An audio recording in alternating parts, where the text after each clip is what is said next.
Hopes of a lasting peace deal between the United States and Iran have been thrown into a tailspin this week, with the Americans striking Iranian ports on one hand, Iran threatening to retaliate, and then Israel launching fresh attacks against Lebanon, killing a number of people.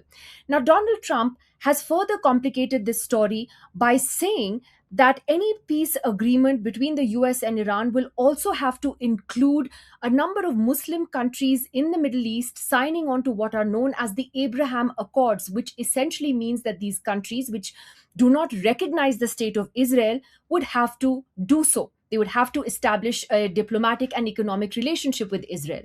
Now, there is quite a big reason why this is a non starter. And we're going to get into that in just a moment. But first, let's take a look at what these Abraham Accords are and why this is so important.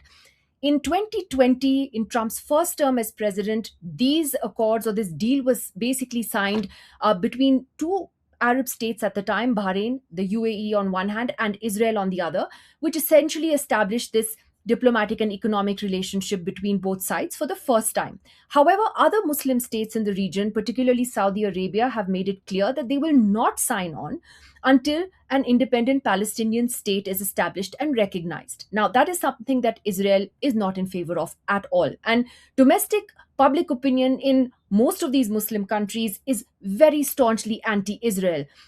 Also, largely because of what Israel has done in Gaza over the years, and particularly the last couple of years or so. Now, experts of the region say that perhaps Trump has done this and thrown this googly because he wants to appease hawks in the Republican Party back home who are against any kind of peace agreement with Iran.